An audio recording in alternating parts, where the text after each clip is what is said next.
ناگفته‌های تاریخ ایران.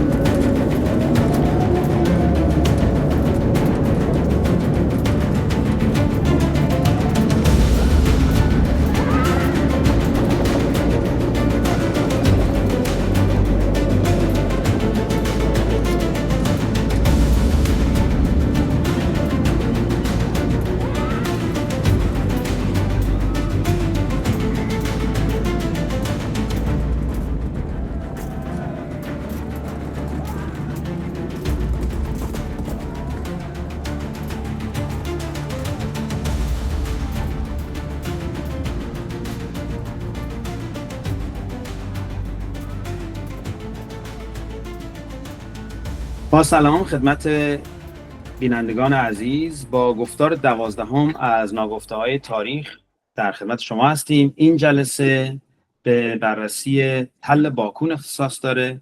امروز 12 سپتامبر سال 2025 معادل جمعه 21 شهریور سال 1404 شمسی هست. در این جلسه همونطور که گفتم به بررسی سوابق تل باکون از منظر باستانشناسی میپردازیم توسط آقای دکتر بهرام قدیری. طبق روال جلسه‌های گذشته ابتدا به معرفی چند تن از کاوشگرانی که در زمینه این محل فعالیت کردند و به اطلاعات ما و جامعه بشری کمک کردند میپردازیم و بعد آقای دکتر قدیری مطالب رو به عرض شما میرسونم. خب اولین کاوشگری که امروز قراره در موردش صحبت کنیم آقای آرتور پوپ هست. بعد در مورد ارنست هرتزفلد خواهیم شنید. بعد از اون دونالد مککوئن و در نهایت نامیو اگامی. 4 تن از کاوشگرانی که در زمینه تل باکون فعالیت کردن. کاوشگران دیگری هم در این زمینه کار کردن. قبلی و بعدی به اونها خواهیم پرداخت. با درود خدمت همه مخاطبین گرامی. تو این برنامه قصد دارم که پروفسور آرتور پوپو خدمتتون معرفی کنم. ایشون یک مورخ و ایرانشناس معروف آمریکایی هستند که خدمات بسیاری رو به ایران ارائه دادن. ایشون در شهر فینیکس ایالت رودایلند آمریکا زاده شد. پدر ایشون کشیش بود و در دانشگاه براون و دانشگاه هاروارد تحصیل کرد و دکترای فلسفه گرفت. در سال 1304 به دعوت حسین اعلی که نخست وزیر وقت بود به تهران آمد و برای مقام‌های دولتی و رضاشاه در مورد هنر ایرانی سخنرانی کرد. و بعد از آن مشاور افتخاری دولت ایران و عضو فرهنگستان ایران شد. پوپ صدها سخنرانی مهم در سرتاسر جهان از ایران انجام داد. به طور نمونه میتونیم به مدت 1 سال ایشون از طرف دانشگاه هاروارد به مؤسسات آموزش عالی فرانسه سفر میکرد و سخنرانی تحت عنوان سهم ایرانیان در پیدایش معماری گوتیک ارائه میکرد. البته گفته میشه که آقای پوپ بسیار سخنور و متبحر بودن توی سخنرانی و به خاطر همین تأثیر بسزایی داشت صحبت کردن ایشون. همسر ایشون هم نمایشگاه‌های خیلی زیادی در معرفی آثار هنر ایران در سرتاسر جهان برپا کردن. این مختصری بود درباره زندگی نامه ایشون و حالا پردازیم در واقع به ارتباط ایشون با ایران. ایشون در سال 1925 همینطور که خدمتتون گفتم برای اولین بار به ایران سفر کرد که برای حضور در مقابل رضاشاه و سخنرانی در مقابل ایشان به دعوت حسین اعلی به ایران اومد. پوپ تو سخنرانیش بسیار از هنر و معماری ایران باستان تمجید و تعریف کرد و خیلی مایل بود که ایرانیان قدر هنر و تاریخ هنر خودشون رو بدونن. سخنرانی پوپ تو اون روز بسیار رضاخان رو تحت تاثیر قرار داد و شعله‌های ملی‌گرایی رو در ایشان بسیار افروخت. به طور مثال میتونیم بگیم بعد از اون اتفاق نفوذ آقای پوپ زیاد شد در ایران و به طراحی ساختمان‌های همچون چوبه اصلی بانک ملی، کاخ مرمر و موزه ایران باستان رسید. در اسلاید بعدی ما در واقع ایشون دلیل اینکه در ایران ماندگار شد این بود که توی جریان پرونده‌ای که با سناتور مک‌کارتی داشت ظاهراً مجبور به بازنشستگی در آمریکا شد که با همسرش ادامه میداد مطالعات ایرانشناسی رو تا اینکه در سال 1964 توسط محمد رضا شاه پهلوی به ایران دعوت شد مجدداً و در دانشگاه تهران بهش دکترای افتخاری دادن. البته اون پیشتر نشان تاج و نشان همایونی رو دریافت کرده بود، اما این بار شاه از او درخواست کرد که به ایران نقل مکان کرده و در شیراز اقامت گزیند تا بتونه مستقیما در دانشگاه پهلوی تحقیقات و فعالیت‌های فرهنگی و علمی ایرانشناسی خودش ادامه بده. ایشون پذیرفت و در سال 1344 با همسرش در شیراز اقامت نمود. در یکی از کتاب‌هایش تو این زمینه نوشته: با عزم و شوق به ایران آمدم تا به زیارت سرزمین رویاهایم ایران بروم. بله. خدمات و آثاری که در طول زندگیشون، البته مختصری همه‌شون نیست، من اینجا خدمتتون ارائه میدم. ایشون در دهه 1920 و 30 چندین نمایشگاه بزرگ از هنر ایران در اروپا و آمریکا برپا کرد که نقش مهمی در شناساندن شکوه ایران داشت. تأسیس انجمن آمریکایی هنر و باستانشناسی ایران در سال 1925 از کارهای ماندگار اوست. مهمترین اثر او کتاب چند جلدی بررسی هنر ایران است که از مهمترین مراجع مطالعات هنر ایرانی محسوب می شود. اما از نظر اهمیت ایرانشناسی شاید بتوان گفت که مهمترین اثر پوپ گنجینه تصاویری است که با همسرش از ایران تهیه نمود. ایشان با دعوت دولت ایران در زمان رضاشاه در زمینه مرمت و حفاظت آثار تاریخی نیز مشارکت بسزایی داشت. پوپ در ایران با بسیاری از پژوهشگران و دولتمردان ایرانی ارتباط نزدیک داشت. علاقه و دلبستگی عمیق او به ایران به گونه‌ای بود که وصیت کرد پس از مرگ در ایران به خاک سپرده شود.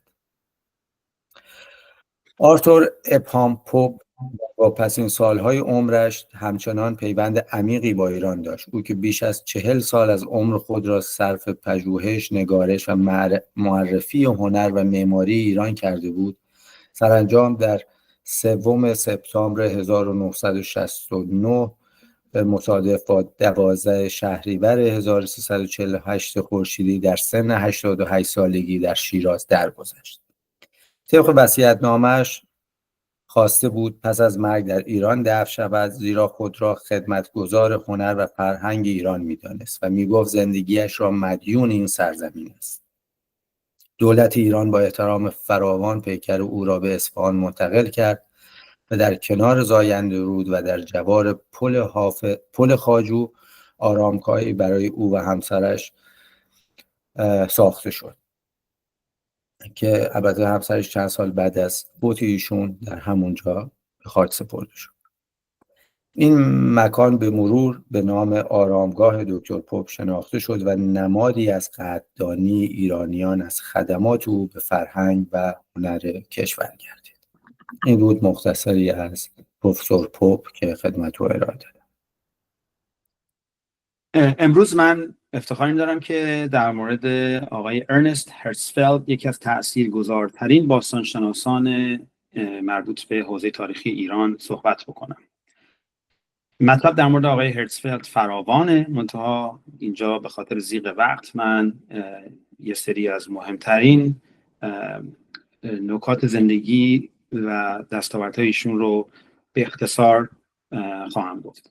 ارنست هرتزفلد در سال 1879 در هانوور آلمان متولد شد و در برلین همزمان در رشته‌های معماری، تاریخ، هنر و فلسفه تحصیل کرد و پس از دریافت مدرک مهندسی سازه که به نظر میرسه اون زمان با معماری یکی بوده، در بین سالهای 1903 تا 1905 به عنوان دستیار والتر آندره در اکتشافات آشور کمک کرد و تجربیات ارزشمندی به دست آورد. در مسیر بازگشت از این سفر اکتشافی، هرتزفلد تعدادی از مکانهای تاریخی ایران و عراق رو مورد بررسی قرار میده، از جمله شهر پارسه یا تخت جمشید، و مستنداتی رو ایجاد میکنه که به رساله دکترای اون زیر نظر ادوارد مایر در سال 1907 منجر میشه. این نکته رو در مورد ادوارد مایر بگیم که ایشون شخصیت بسیار تاثیرگذاری بودن و شاید بشه گفت استاد مسلم تاریخ در اون دوره در آلمان بودن و هرتزفلد تحت تاثیر نظریات مایر در مورد سیال بودن هویت فرهنگی، دینی و نژادی بود. خب و بعدها به خصوص به خاطر شرایط اون زمانه این نظر هرتزفلد رو در تضاد با دیگر باستانشناسان و مورخین قرار داد.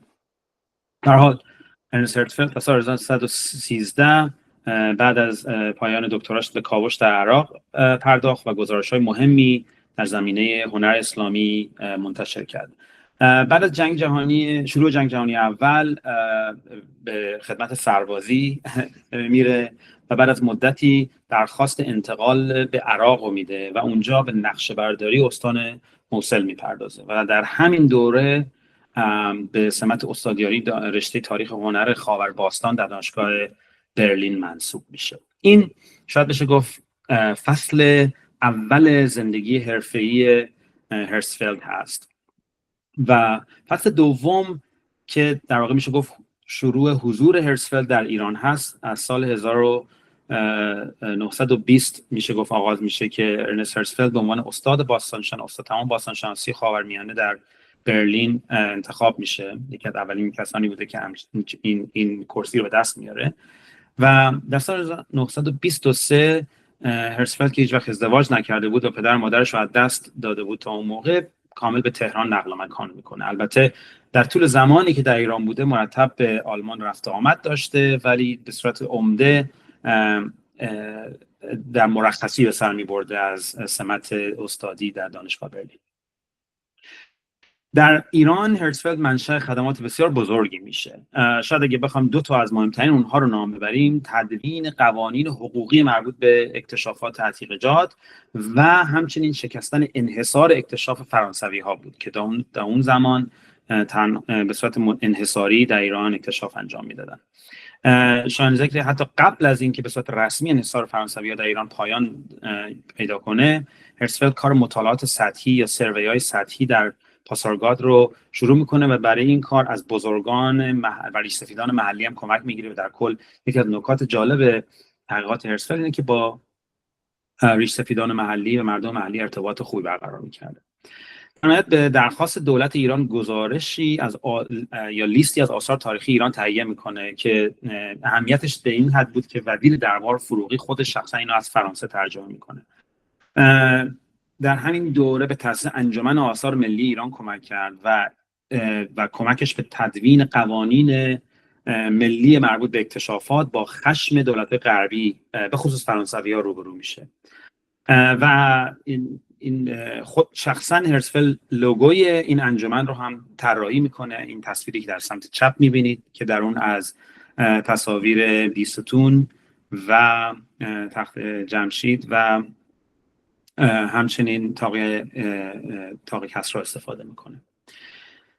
در سال 1925 ایران رو ترک کرد و بعد دوباره به دعوت شد به همکاری. در سال 1927 فشار فرانسوی‌ها مانع از ریاست هرتزفلد در اداره عتیقه‌جات وزارت معارف اون زمان شد و این سمت به آندره گودار رسید، آندره گودار فرانسوی، و به جاش هرتزفلد استاد مهمان دانشگاه تهران شد.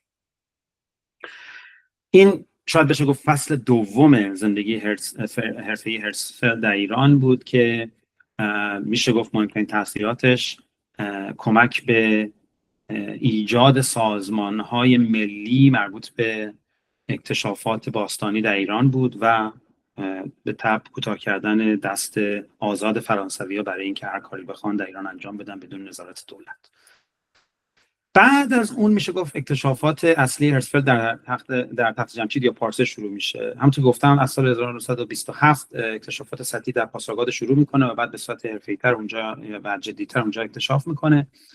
اکتشافات تخت جمشید از سال 1929 مجوزش صادر میشه، ولی در اون زمان متاسفانه یا به هر دلیل دولت آلمان دیگه امکانات مالی کمک برای اکتشافات رو نداشت و این هم یکی از علاقمندی‌های مهم هرتزفلد بود که ارتباطات باستانشناسی بین آلمان و ایران رو برقرار کنه و بتونه منشأ ارتباط بین این دو کشور باشه از این نظر، ولی به هر حال این امکان وجود نداشت و هرتزفلد از مؤسسه خاورنزدیک یا اورینتال اینستیتوت دانشگاه شیکاگو درخواست کرد که مورد موافقت قرار گرفت و هرتزفلد به عنوان مدیر اکتشافات پروژه تخت جمشید انتخاب شد و این کار رو ادامه داد تا سال 1934 که تحت تاثیر شرایط سیاسی اون زمان دولت ایران اصرار داشت که یک آمریکایی مدیریت این پروژه اکتشافات رو بر عهده داشته باشه و داستان‌های دیگه‌ای هم در حواشی این مسئله وجود داشت که حالا به اینجا بهش نمی‌پردازیم، ولی به هر حال هرتزفلد کارش در تخت جمشید تموم شد در اون زمان. در همین حین در سال 1932 یک اکتشافات خیلی کوتاه و نسبتاً سطحی در تل باکون انجام میده. داستان از این قرار بوده که سفالهایی در سطح زمین مشاهده میکنه و با توجه به تلی که اونجا میبینه حدس میزنه که اینجا باید تل تاریخی باشه و یه سری گمانه هایی هم اونجا میزنه و مستنداتی رو منتشر میکنه. اکتشافات در کوه خواجه سیستان در سال 1925 و 29 و قبل از انتقالش به صورت دائمی به ایران مطالعاتش برای سنگ نوشته‌های پایکولی که در کردستان عراق هست هم بسیار مرتبط با تاریخ تمدن ایران و دوره ساسانی. در نهایت همونطور که گفتم سال 1934 هرتزفلد از ایران خارج میشه. در سال 1933 اخراج کارکنان یهودی از مشاغل دولتی آلمان شروع شده بوده. منتها هرتزفلد به خاطر اینکه در جنگ جهانی اول به آلمان خدمت کرده بوده و در ارتش مشارکت داشته تا سال 1935 در شغل استادیش باقی میمونه و بعد از اون وادار به استعفا میشه. 1934 که از ایران برمیگرده به جای برگشت به آلمان مستقیم به لندن میره و انتشاراتی رو یا مجله تحت عنوان تاریخ باستانشناسی ایران شروع میکنه که منشأ تاثیرات مهمی بوده.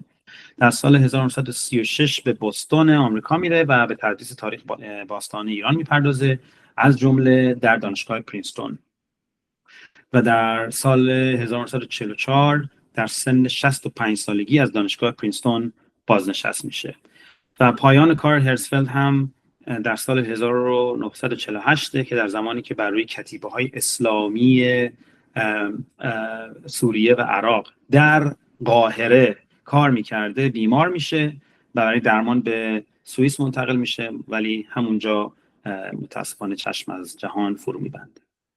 این بود مختصری از زندگی نامه و گذشته ارنست هرتزفلد که نامش رو در تاریخ باستانشناسی ایران بسیار میشنوید.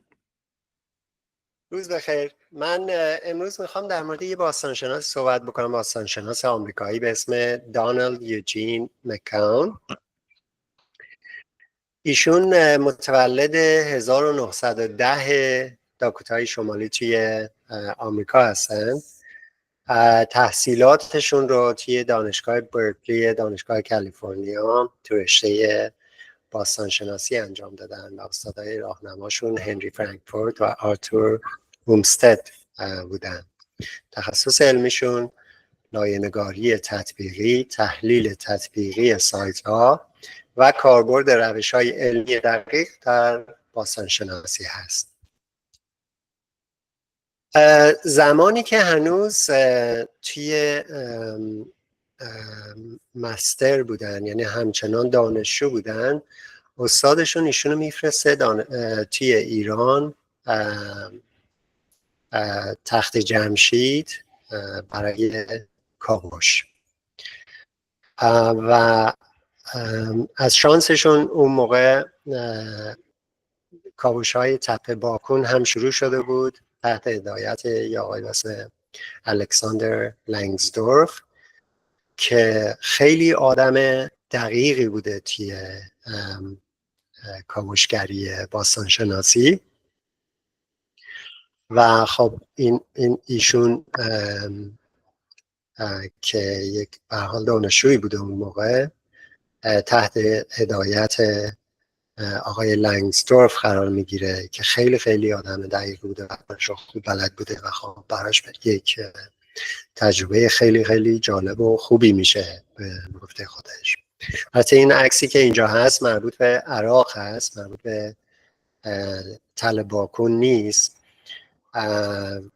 و ایشون یه مدتی هم در عراق کاوش کردن، ولی عمده کارشون در استان فارس بوده و تل باکون که از سال 1932 تپه بی رو شروع کردن. از سال 1937 توی تل باکون کاوشاشون رو ادامه میدن روی تپه بی، تپه A با همکاری اریک شمیت. بعدها سال 1947 و 1948 توی دشت رام هرمز استان خوزستان و آذیر هم کاوش میکنن و یک مدتی هم توی عراق و روی تمدن‌های سومری کاوش کردن. ولی در هر صورت ایشون حدود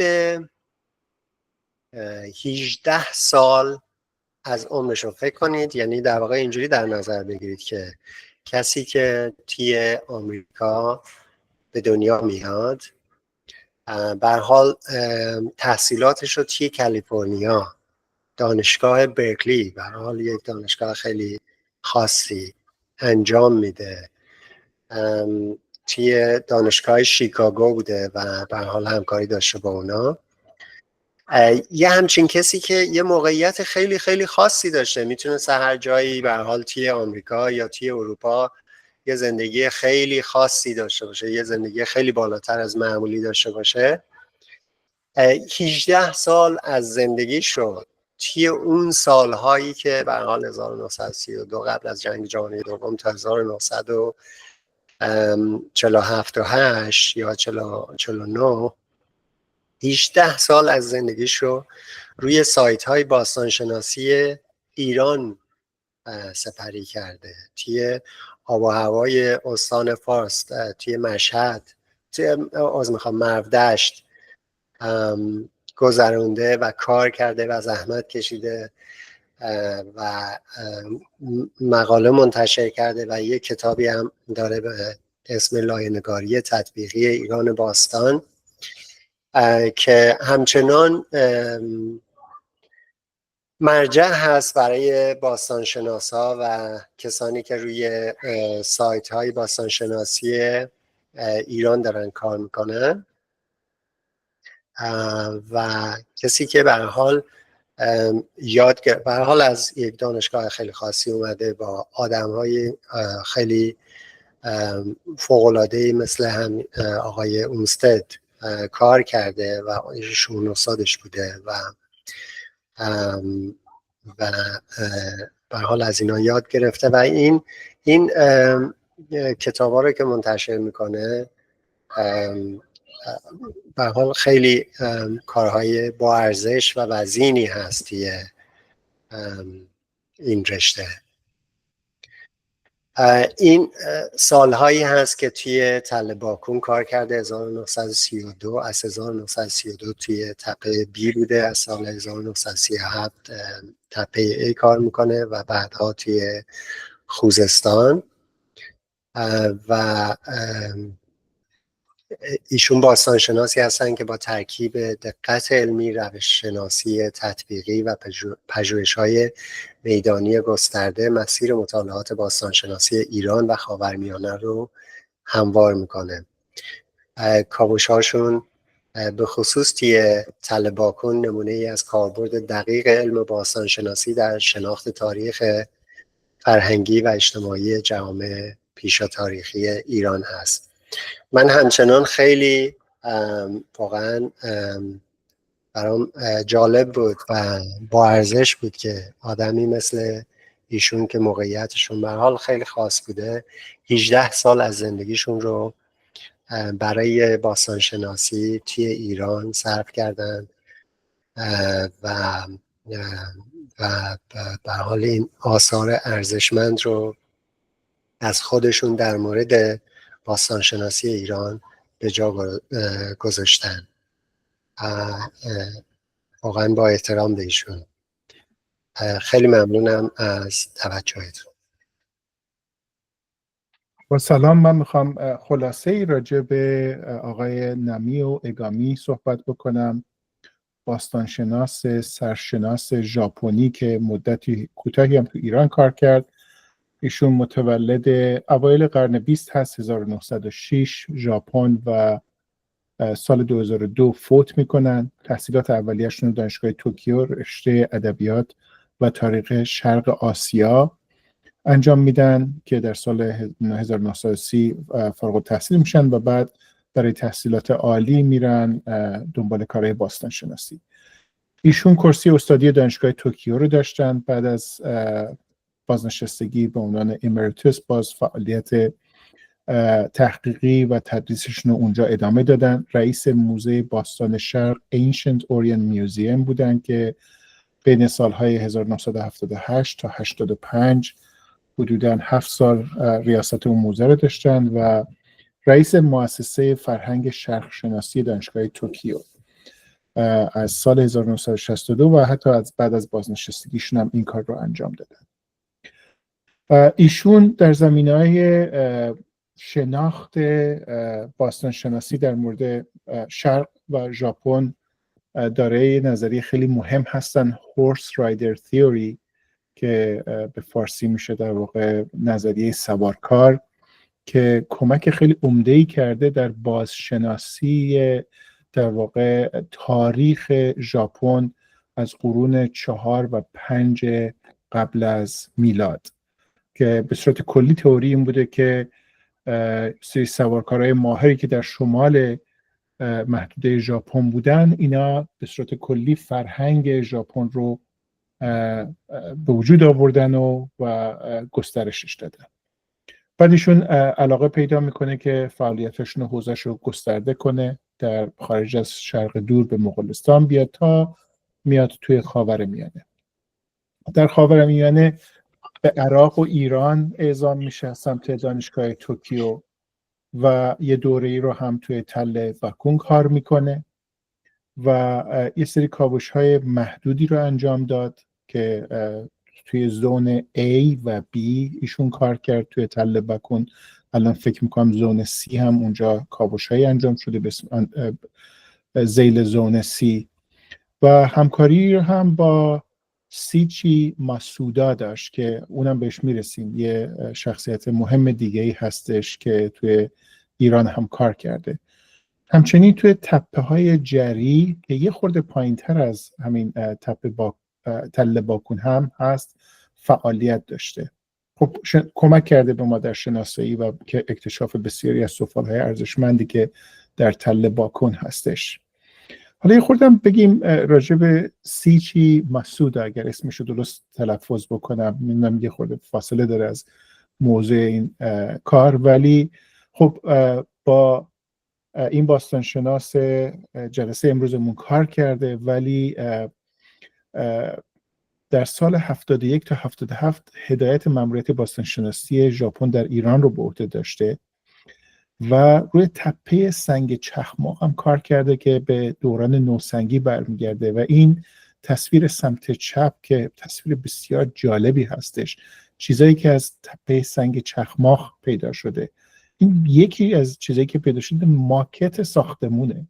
یعنی در اون دوره به ساختمون فکر شده و به اینکه چجوری بسازنش و ماکتش رو در بیارن. فوق العاده است. خب صحبت کردیم با ماسودا کار کرده، با دانشگاه شیکاگو کار کرده و در مرودشت تو تل باکن و تپه جری کار کردیم. این فلشی که اینجا میبینیم این محدوده مرودشت، این دو تا نقطه سایت A و B هستن و اینجا هم پرسپولیس تخت جمشید و ما میدونیم که یه خورده بیایم پایین تر اینجا تپه جری هستش و عکسی هم از اونها هست با همکاراشون که دارن کار بازداشت‌شناسی انجام میدن. صحبت شد که توی تله باکن توی ترانشه A و B کار کرده. در واقع سال 56 اومدن در یه دوران کوتاهی یه ترانشه زدن و بعد یه ترانشه دومی رو زدن حدود 3 متر در 10 متر. تصویر سمت چپ یه مقاله هست از دانشگاه شیکاگو که تصویر وسطی و زیرین مربوط به تل باکن هستش و تصویر زیر که تصویر سی هستش تل باکن ترانشه بی رو نشون میده و این لایه های مختلفی رو که تو اون ترانشه بی کشف کردن. به صورت کلی تأثیر و میراثشون آغازگر همکاری های علمی ژاپن و ایران بود در زمینه باستانشناسی. اولین نفری هستش که ژاپنی‌ها رو به کاوش در خاور نزدیک ایران آوردش. شناسایی فرهنگ تل باکن رو و ساختار اجتماعی معماری اون رو در دوره چالکولیتیک که عصر مصر و سنگ هست رو شناسایی کرد به ما و به صورت کلی انتقال متدولوژی و روش شناسی که خودش تو ژاپن و ژاپنی‌ها در ژاپن انجام میدادن رو با خودش به ایران آورد که این هم به روش شناسی و متدولوژی باستانشناسی ایران اضافه شد که سازمان بهتری پیدا بکنه. دکتر عباس زریاب خویی، مورخ و ایران شناس برجسته، بارها تاکید کرده که تاریخ پژوهی تنها ثبت وقایع نیست، بلکه فهم جریان‌ها و علل است. تاریخ ما را از اسارت در داوری‌های سطحی می‌رهاند و به ما توان نقد می‌بخشد. با درود خدمت دوستداران و علاقمندان به فرهنگ و تاریخ کهن سرزمین ایران، امروز بحث ما اختصاص به 12مین جلسه از ناگفته‌های تاریخ دارد و در آن ما به تل باکن در مرودشت خواهیم پرداخت. امروز جمعه 12 سپتامبر 2025 مطابق با جمعه 21 شهریور 1404 است. در جلسه آتی به محوطه تاریخی چغامیش که در تصویر می‌بینید خواهیم پرداخت. سکونتگاهی که از اواسط هزاره هفتم پیش از میلاد آغاز می شود تا دوره ایلامی و همچنین هخامنشی را در بر می گیرد. چغامیش از نظر توسعه فرهنگی در منطقه، یک جانشینی، تجارت فرامنطقه‌ای دارای جایگاه کلیدی و پس مهم هستش که ما در جلسه آتی به این موضوع اشاره خواهیم کرد.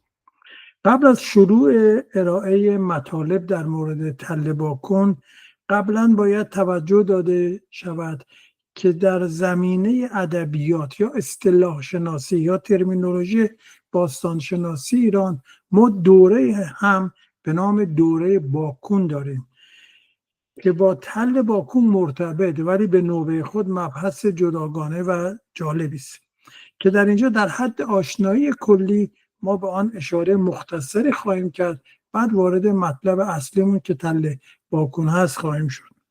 دوره باکون یکی از مهمترین فرهنگ‌های عصر مصرسنگی در ایران است. مرحله مهمی در زمینه تغییرات اجتماعی اقتصادی جوامع پیش از تاریخ ایران در فارس محسوب می شود. با توجه به پژوهش‌های باستانشناسی اطلاعات مفیدی از این دوره فراهم شده که بیانگر یک گسترش همگون پراکنش سفال نخودی منقوش در سراسر فارس و استانهای همجوار است. شمال فارس که از مناطق حاشیه‌ای و سرحد برهمکنش‌های فرهنگی با مناطق مرکزی حوزه رودکور و حوزه‌های همجوار آن مانند خوزستان، بختیاری، کوکیلوی، بوهراحمد، اصفهان، یزد، کرمان، هرمزگان و بوشهر را شامل می شود که شاخص شناخت آن پراکنش سفال نخودی منقوش تل باکون هست. یعنی همین تلی که ما در موردش صحبت میکنیم، سفالی که میتواند از نظر سبکی بسیار قابل مقایسه با سفال شوشان میانی و جدید در خوزستان، سفال دوره مسنگی میانی و جدید زاگرس، سفال سیرک و سفال تپه یحیی در کرمان که قبلا ما در موردش صحبت کردیم جلسه قبل، که از نظر شکل، بافت و تزیین در برخی از مواقع تمایز آنها بسیار دشوار است. سفال نخودی منقوش تل باکون برای اولین بار توسط هرتزفلد در تپه الف باکون کاوش و معرفی شد و این سفال در سطح دنیا بسیار بسیار معروف و شناخته شده است که نمونه هاشو در این تصویر میبینید و این همون سفال هایی است که در تپه الف باکون که در تصویر سمت چپ مشاهده میکنید در اون نقشه از اون منطقه به دست آمده است. اما در مورد خود تل باکون، تل باکون در دشت حاصلخیز مروردشت استان فارس کنونی یکی از شاخصترین محوطه های نوسنگی و مسنگی نجد ایران است و در بررسی های باستانشناسی جنوب غرب ایران جایگاه کلیدی دارد. این محوطه نه تنها در شناخت تحولات فرهنگی پیش از تاریخ فارس اهمیت دارد، بلکه برای بازسازی روند شکل‌گیری نخستین جوامع پیچیده در نجد ایران و ارتباطات آنها با سایر مراکز تمدنی نقش محوری ایفا می‌کند. تل باکون بین حدود 4200 تا 3400 پیش از میلاد شکوفا بوده و از آن به عنوان یکی از مراحل اصلی پیش زمینه فرهنگ ایرانی یاد می شود. داده های باستان شناسی از حفاری های ارنست هرتزفلد و بعدها توسط دانشگاه شیکاگو و مؤسسه شرق شناسی دانشگاه شیکاگو نشان می دهد که در تل باکون نظام های کشاورزی یک جانشین، تولید مازاد و سازماندهی اقتصادی رو به پیچیدگی در حال شکل‌گیری بوده است. سفال‌های منقوش باکون به ویژه از دوره باکون الف از شاخصترین یافته‌های محوطه هستند که با طرح‌های هندسی و حیوانی پیچیده معرف یکی از اوج‌های هنری هزاره پنجم پیش از میلاد در نجد ایران به شمار می‌رود. همانطوری که قبلا گفتیم این سفال‌ها در گستره وسیعی در نجد ایران حتی خوزستان و خلیج فارس یافت شدند و از گستره نفوذ فرهنگی این مرکز حکایت دارد. شواهدی از تعامل تل باکون با دیگر مراکز فرهنگی مانند شوشان، جلگه خوزستان و حتی حوزه بین النهرین مشاهده شده است. این موضوع تل باکون را به حلقه میان نجد مرکزی ایران و تمدن‌های بین النهرین تبدیل می‌کند. تل باکون در دو فاز اصلی باکون الف حدود 4200 تا 3800 پیش از میلاد و باکون ب حدود 3800 تا 3400 تقسیم می شود. اگر در تصویر شما سمت چپ ملاحظه بکنید هر دو تپه تحت عنوان ماند A و ماند B، تپه الف و تپه B رو شما تو اون دایره مشاهده میکنید. در تصویر سمت چپ در قسمت بالا تپه B و در قسمت پایین تپه الف رو مشاهده میکنید. کاوش‌های لنگستروف و مکون این توالی را شناسایی کردند و آن را پایه‌ای برای درک دوران مسنگی فارس ساختند. تل باکون را می توان که از نخستین الگوهای شکلگیری ساختارهای اجتماعی پیچیده در نجد ایران دانست، جایی که گام‌های اولیه در راه ایجاد تمرکز قدرت اقتصاد تولیدی پیشرفته و مبادله منطقه‌ای برداشت شده است. فرهنگ باکون در کناره تپه‌های کلیدی دیگر چون تپه ملیان، تپه نخودی و تله گپ شبکه‌ای از سکونتگاه‌های مرتبط را شکل داده که بنیان فرهنگی جنوب غرب ایران را در آستانه دوره تاریخی پیریزی کرد. یافته‌های معماری، خانه‌های چند اتاقه خشتی، سازوکارهای ذخیره‌سازی نشان از برنامه‌ریزی شهری در مقیاس کوچک دارند که بعدها در مراکز ایلامی و حتی هخامنشی پژواک یافت. اما در مورد نقش عشایر منطقه و رابطه آنها با تل باکون باید اشاره بکنیم که اقوام کوچنده یا عشایر در شکل‌گیری و توسعه باکون نقششون موضوعی است که در پژوهش‌های باستانشناسی و مطالعات فرهنگی جنوب غرب ایران به دفعات بررسی شده است. بسیاری از محققان بر این باورند که تحرکات گروه‌های کوچنده در هزاره‌های ششم و پنجم پیش از میلاد نقش کلیدی در فرایند فرهنگی و اقتصادی و حتی کالبدی محوطه‌های چون تل باکون داشتند. بر اساس مطالعات استخوان‌شناسی در کاوش‌های تل باکون بخش عمده از بقایای جانوری به ویژه گوسفند و بز متعلق به گونه‌های اصلی به دست آمده. چنین ترکیبی با الگوهای اقتصاد عشایری کاملا هماهنگ است. دکتر عباس علیزاده باستانشناس ایرانی و استاد دانشگاه شیکاگو از جمله پژوهشگرانی است که درباره دشت فارس به ویژه تل باکون مطالعاتی انجام داده. او در کتاب The Origin of a State Organization in Prehistoric Highland Forest که سال 2006 به چاپ رسیده و تصویر کتاب سمت چپ مشاهده می‌کنید که این کتاب به فارسی ترجمه شده به نام منشأ نهادهای حکومتی در پیش از تاریخ فارس، تل باکون، کوچ‌نشینی باستان و تشکیل حکومت‌های اولیه تحت این عنوان به فارسی ترجمه و چاپ شده و همچنین در چندین مقاله دیگر نظریه در مورد نقش عشایر در شکل‌گیری و تحول تل باکون مطرح کرده است. او معتقد است که در نیمه دوم هزاره ششم پیش از میلاد و سراسر هزاره پنجم پیش از میلاد دشت فارس شاهد یک مدل همزیستی میان جوامع یک جانشین و گروه‌های عشایری کوچنده بوده. در تصویر سمت چپ اونجایی که نقطه چینه اون مسیر عشایر تو منطقه است و اون در مرکز شما تل باکون رو میبینید. او تاکید میکند که تل باکون در چنین محیطی پدید آمد و رشد کرد، یعنی سکونتگاه‌های ثابت مانند باکون با گروه‌هایی که به صورت فصلی کوچ میکردند در ارتباط اقتصادی و فرهنگی بوده.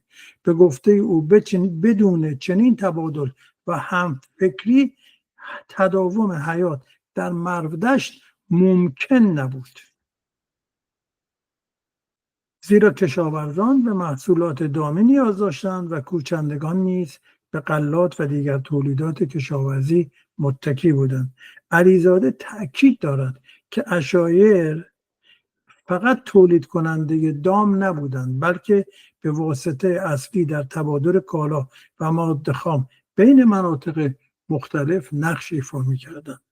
او به ویژه به انتقال اوبسیدین یعنی شیشه سنگ چخماق و حتی احتمالاً فلزات اولیه از مناطق کوهستانی به دشت فارس اشاره می‌کنند. طبق دیدگاه او شبکه‌های مبادله‌ای که توسط کوچندگان شکل گرفتند به توسعه فرهنگی و اقتصادی تل باکون سرعت دادند و باعث شدند که این محوطه تبدیل به گره مهمی در تبادل جنوب زاگرس شود. او میگوید نقش‌مایه‌های حیوانی روی سفالهای باکون به ویژه بز کوهی، قوچ‌ها و پرندگان بازتاب سنت‌های نمادین کوچندگان بوده است. به باور او این طرح‌ها نه تنها جنبه تزئینی داشتند بلکه بار معنایی و آیینی داشته و شاید به مناسک کوچ فصلی، چرخه حیات دامها یا باورهای توتمی گروه عشایر مربوط بودند. او میگوید این الگوهای همزیستی بعدها به پیدایش نظام سلسله مراتبی و مقدمات سازمانهای دولتی اولیه در فارس و ایلام منتهی شد. خلاصه آن که همگرایی عشایر و یک جانشینان در باکون را باید به عنوان مرحله مهم در گذر از جوامع ساده به جوامع پیچیده در نظر گرفت. اما واژه باکون به چه معنایی هست؟ یک احتمال وجود دارد که این نام از نام روستایی در اطراف گرفته شده باشد که در نزدیکی این تپه ها قرار داشته. این یک روال رایج در باستان شناسی است که بسیاری از محوطه ها بر اساس نام روستاها، چشمه ها یا موقعیت های محلی اطراف خود نامگذاری می شوند. در گزارش های اولیه دانشگاه شیکاگو به صورت تلویحی آمده که کاوشگران از نام محلی برای محوطه استفاده کردند. ناگفته نماند در حال حاضر روستایی در اطراف بدین نام وجود ندارد. برخی پژوهشگران مانند لوی واندربرگ و تعدادی از محققان ایرانی معتقدند باکون شاید ترکیب از دو جزء باشد، با احتمالاً پیشوندی به معنی دارا بودن یا با، و کون در فارسی میانه و گویش‌های جنوب ایران به معنای تپه بلندی یا پشت به کار می‌رفته. بنابراین باکون می‌تواند محل دارای بلندی یا جایی با تپه معنا دهد. در گویش‌های عشایر منطقه قشقایی و لری واژه‌های مشابهی مانند باکون یا باغان به معنی پشت خاکی و یا برآمدگی زمین دیده می‌شود. باستانشناسان احتمال دادند که باکون ممکن است یک نام کهن ایلامی یا پیش ایلامی باشد، ولی در این زمینه سند مستقیمی ارائه داده نشده است.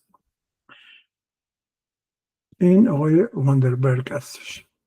اما در مورد ثبت باکون در فهرست آثار ملی ایران، تل باکون که در حدود 3 کیلومتری جنوب غرب تخت جمشید با دو تپه فاصله حدود 1000 متر از همدیگر به مساحت تقریبی 5400 متر مربع با ابعاد حدود 200 در 270 متر و ارتفاع تقریبی 4.5 متر بر مبنای در واقع در این تصویر که می‌بینید تپه ها ارزش‌های علمی باستانشناسی و فرهنگی و تاریخی به عنوان یکی از سکونتگاه‌های هزاره پنجم پیش از میلاد در تاریخ 18 تیر ماه سال 1311 خورشیدی برابر با 9 جولای سال 1932 تحت شماره 189 در فهرست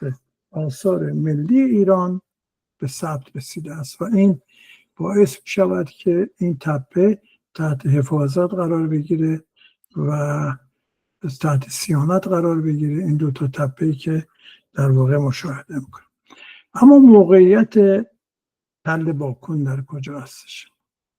تل باکون در بخش جلگه‌ای دشت مروردشت قرار دارد. منطقه‌ای که به دلیل حاصلخیزی، وجود آب رودخانه‌های کور و پولوار و نزدیکی به کوههای زاگرس از دیرباز برای کشاورزی و استقرار جوامع پیش تاریخی مناسب بوده. ارتفاع باکون از سطح دریا حدود 1400 متر است. در تقسیمات جدید کشوری تل باکون در استان فارس شهرستان مروردشت، اینجایی که در نقشه می‌بینید که جایگاه مروردشت در استان فارس، بخش مرکزی شهرستان مروردشت در دهستان کنار قرار دارد.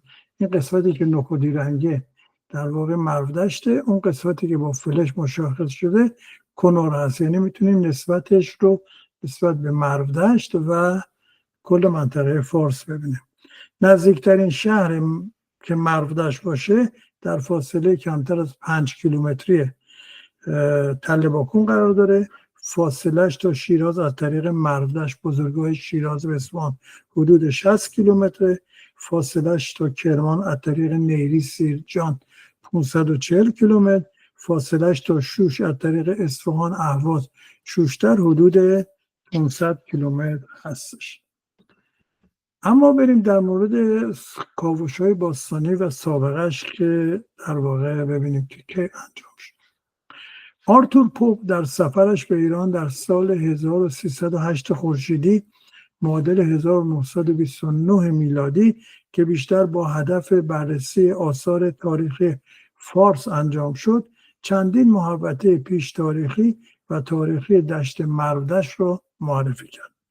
این سفر بخشی از پروژه گسترده او برای تهیه کتاب Survey of Persian Art یا سیری در هنر ایران که به فارسی ترجمه شده بود که در نهایت طی سالهای 1938 تا 1939 در چندین مجلد منتشر شد.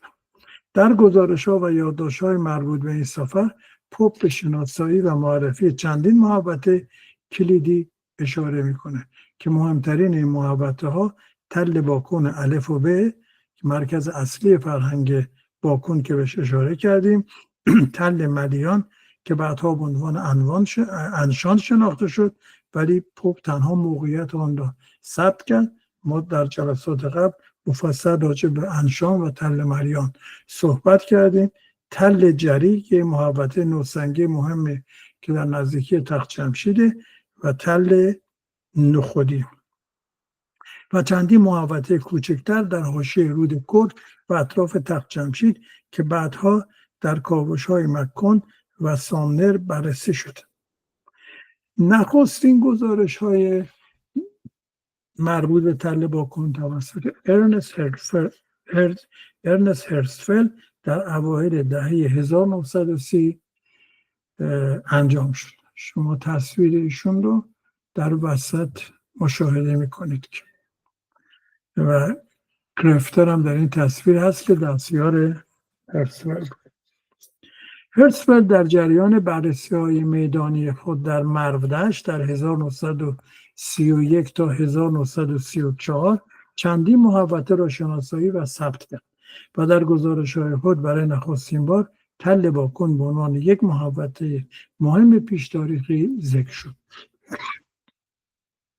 مهمترین فعالیت‌های علمی پیش از انقلاب در تل باکون به مؤسسه شرقشناسی دانشگاه شیکاگو یا اورینتال اینستیتوت تعلق دارد که در سالهای 1932 تا 1937 تیمی به سرپرستی دونالد مککون که در تصویر مشاهده می‌کنید با همکاری اریک اشمیت کاوش‌های منظمی را در تل باکون انجام دادند. در این تصویر نفر دوم سمت راست که تکیه به ماشین داده آقای مککون است.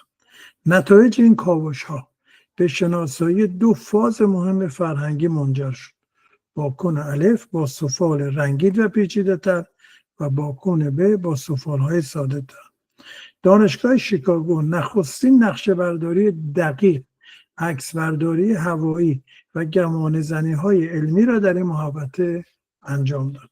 کاوش‌های دانشگاه شیکاگو نشان دادند که از شاخص‌های فرهنگی نوسنگی و مسنگی در نجد ایران بوده تل باکون اشیای به دست آمده از جمله سفال‌های منقوشی که در واقع به دست آمد. تصویر آقای اریک اشمیت سفال‌هایی که در اینجا به دست آمد بسیار زیبا و یکی از نمونه‌های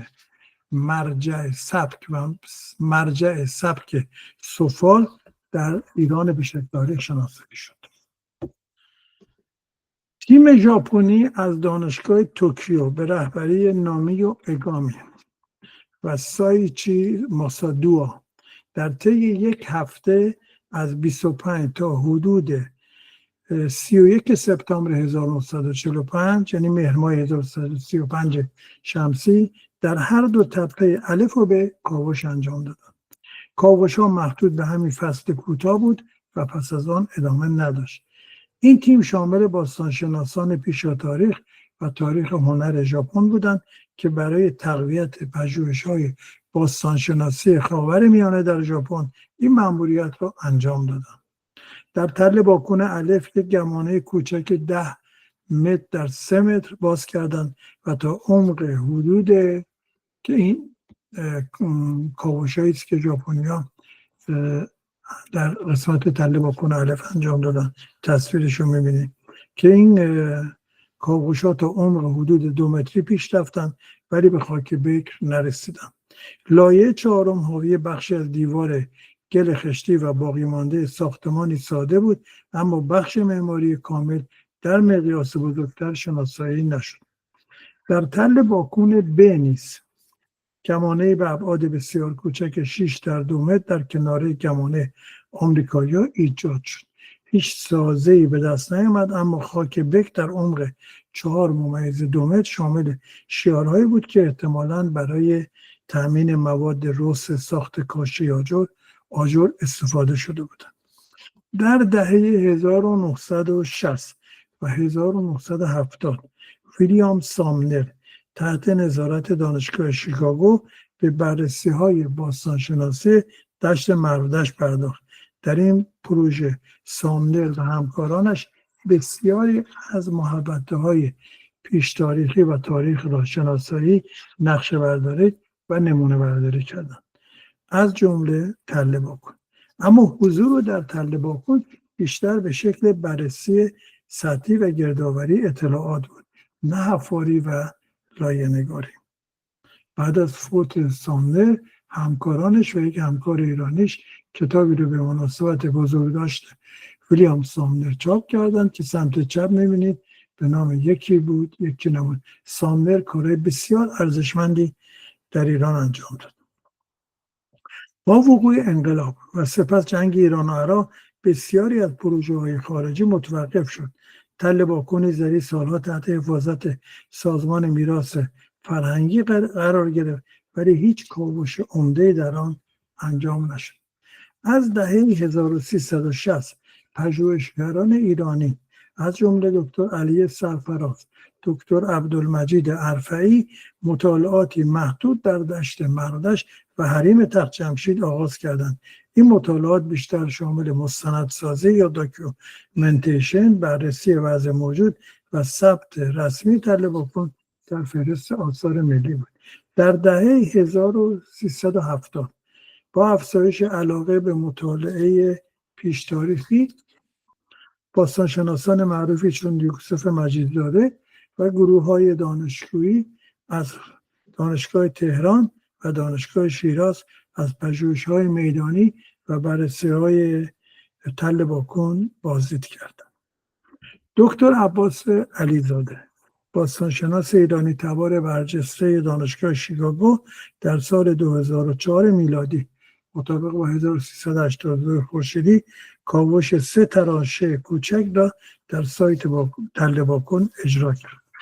این برنامه به عنوان بخشی از پروژه مشترک مؤسسه شرق‌شناسی دانشگاه شیکاگو و سازمان میراث فرهنگی ایران بود.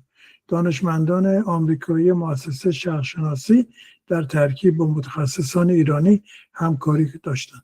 به طور خاص دکتر علیزاده با دیگر پژوهشگران مؤسسه مانند کوچو کوس و ویل کیپسن همکاری مستمر نیز داشتند. کاوش‌های دکتر علیزاده در تله باکون اطلاعات مهمی درباره شکل‌گیری نهادهای حکومتی اولیه در فارس بیش از تاریخ را ارائه داد.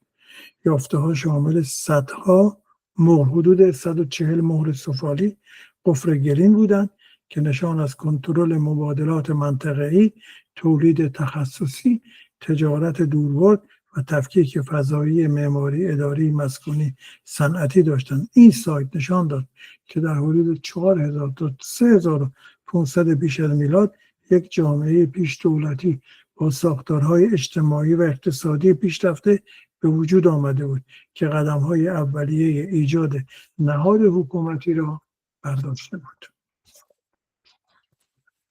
اما در مورد ادوار تاریخی یا لایه‌نگاری‌های تاریخی در تل باکون، مرحله نخست گاهنگاری تل باکون ب نشون داد که لایه‌های اولیه تل باکون ب مربوط به 5000 تا 4200 پیش از میلاد.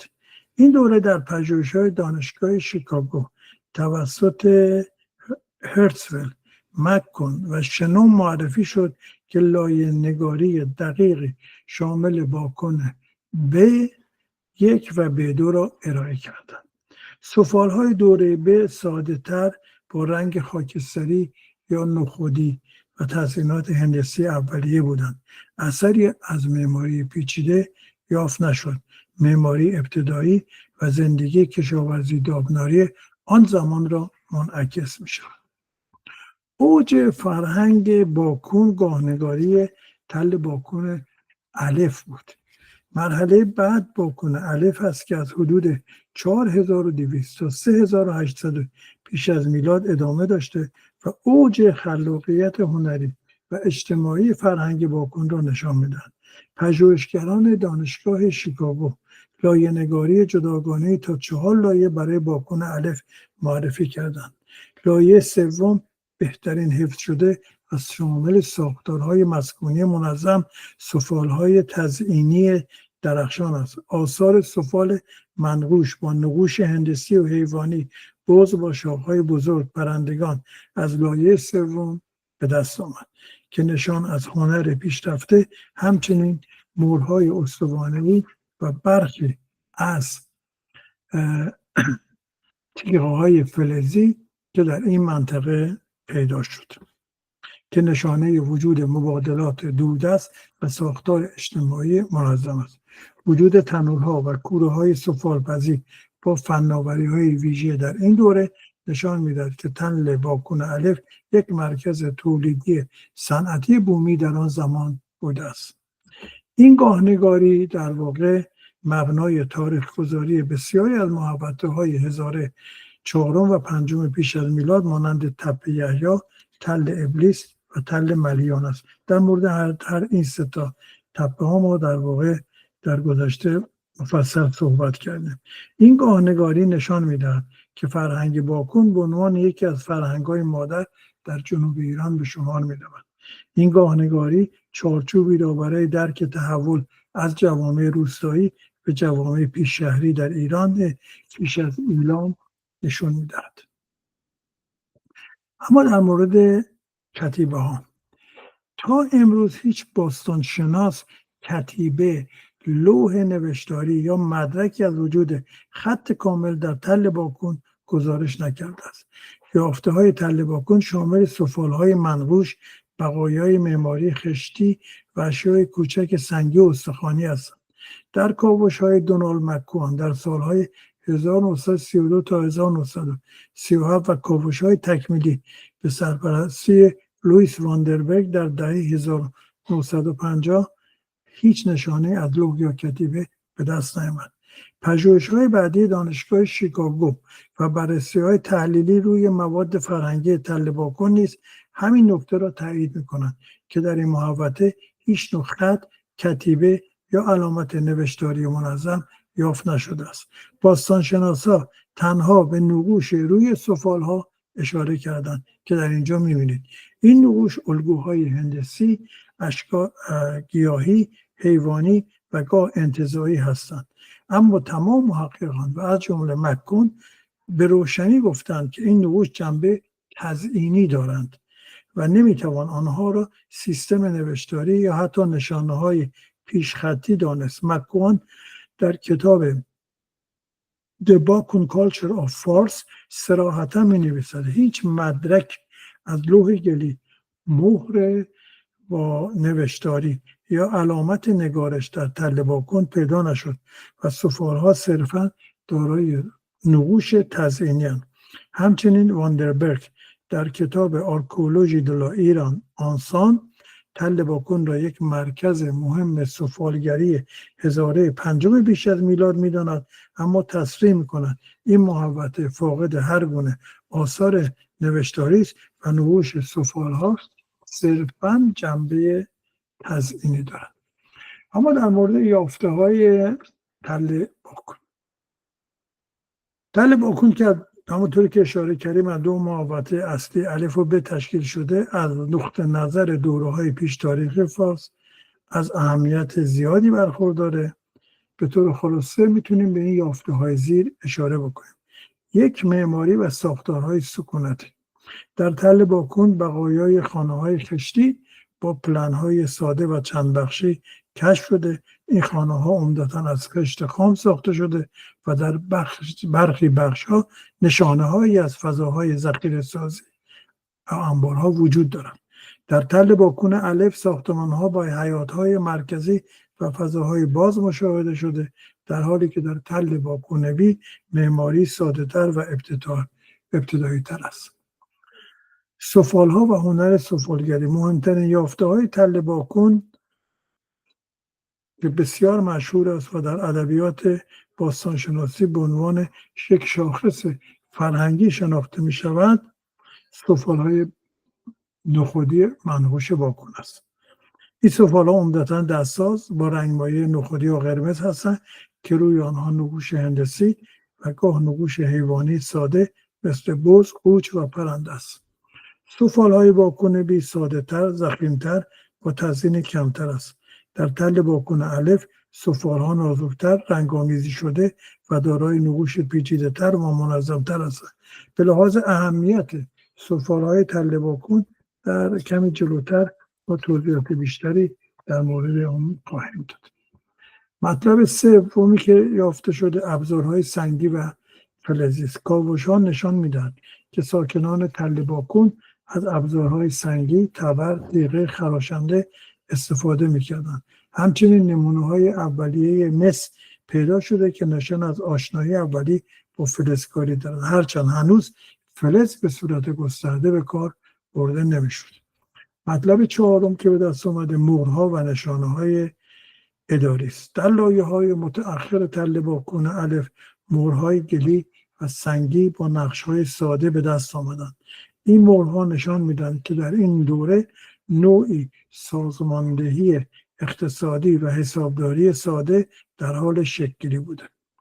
مطلب بعدی در واقع شواهد اقتصادی و کشاورزی. کشف دانه‌های سوخته جو، گندم، بقایای گیاهی نشان می‌دهد که ساکنان تل باکون عمدتاً به کشاورزی متکی بودند. نقوش بز و قوچ روی سفال‌ها نیز نشان از اهمیت دامداری دارد. مطلب بعدی تدفین‌ها هستش در تل باکون.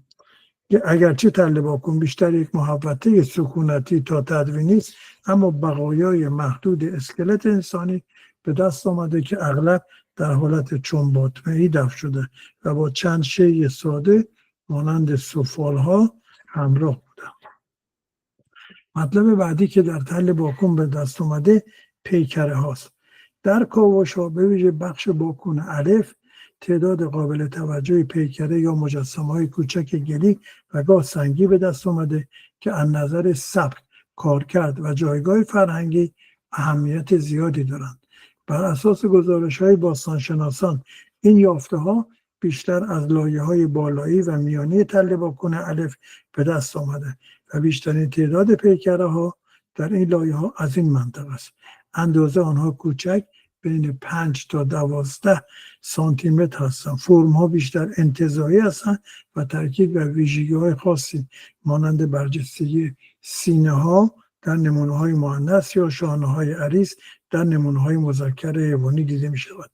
در تل باکون ب شواهد پیکرسازی کمتر است، پیکره‌ای ساده‌تر، اغلب حیوانی بدون جزئیات ظریف. بر اساس تحلیل‌های باستانشناسان این پیکره‌ها می‌توانستند نقش‌های گوناگونی داشته باشند، مثل کارکردهای آیینی، نمادهای اجتماعی، کارکردهای آموزشی یا بازی برای بچه‌ها، زیرا اندازه و فرم اونها بسیار ساده و کوچک بودن و میتونست که مورد استفاده قرار بگیره. اما در مورد سفالگری که گفتیم یه توضیح بیشتر میدهیم، به خاطر که سفال باکون بسیار بسیار معروف هستش، توضیح در مورد این مبحث به صورت مختصر میدهیم. سفالهای منقوش نخودی تله باکون موسوم به سفال باکون الف از برجسته ترین و مهمترین گونه های سفال پیش تاریخی در جنوب غربی ایران هستند. دلایل اهمیت بالای این نوع سفال را میتوان در چند محور اصلی خلاصه کرد. نشانه از شکل‌گیری جوامع پیچیده و سازمان یافته، چرا که سفالهای منقوش باکون الف معمولا دارای نقوش هندسی پیچیده، منظم و گاه بسیار ظریف هستند که نشان دهنده تقسیم کار، مهارت‌های تخصصی و وجود کارگاه‌های حرفه‌ای سفالگری است. استفاده از الگوهای تکراری و تقارن در طراحی نشان دهنده کنترل و نظارت مرکزی بر تولید است که خود نشانه از ظهور مدیریت و سازمان اجتماعی اولی است. مطلب دیگر ابتکار در تکنیک و تزیین و رنگ‌آمیزی سفال‌ها دارای زمینه نخودی رنگ هستند، با رنگ‌های قهوه‌ای، قرمز و گاه سیاه نقاشی شدند. تکنیک نقاشی دقیق و مهارت بالا در طراحی پیشرفته تکنولوژیک در هنر سفالگری را در نیمه دوم 1005 پیش از میلاد نشان می‌دهد. در بسیاری از موارد نقوش دارای تقارن محوری و شعاعی هستند که نشان دهنده درک زیبایی شناختی پیشرفته در بین مردم است. غنای نمادین و اطلاعات فرهنگی. نقوش سفال‌ها شامل نقوش گیاهی، جانوری، انسانی و نمادهای هندسی است. این نقوش احتمالاً با مفاهیم آیینی، اسطوره‌ای یا اجتماعی در ارتباط بودند. برای پژوهش در مورد ذهنیت، باورها و هویت فرهنگی جوامع پیش تاریخی در نجد ایران، این سفال‌ها منبعی بسیار ارزشمند هستند. مطلب دیگه نقش کلیدی در گاهنگاری و طبقه بندی فرهنگ فارس و ایرانه. سفال‌های باکون الف معیار گاهنگاری برای مرحله مشخص از فرهنگ‌های پیش تاریخی جنوب غرب ایران به شمار می‌روند. در بسیاری از محوطه‌های دیگر شناسایی قطعات سفال باکون به تاریخ‌گذاری لایه‌ها و طبقه بندی فرهنگی کمک شایانی کرده است. مطلب بعدی گسترده نفوذ و تبادل فرهنگی. نمونه‌هایی از سفال شبیه به باکون الف در نقاط دیگری از نجد ایران مانند سیلک، تپه ملیان یافت شدند که نشان دهنده شبکه‌های تجاری و فرهنگی گسترده است. ما در مورد سیلک و تل ملیان قبلا مفصل صحبت کردیم. اما در مورد معماری تل باکون، طرح کلی معماری در باکون عمدتاً از خانه‌های مستطیلی و مربع شکل با فضاهای چندگانه تشکیل شده است.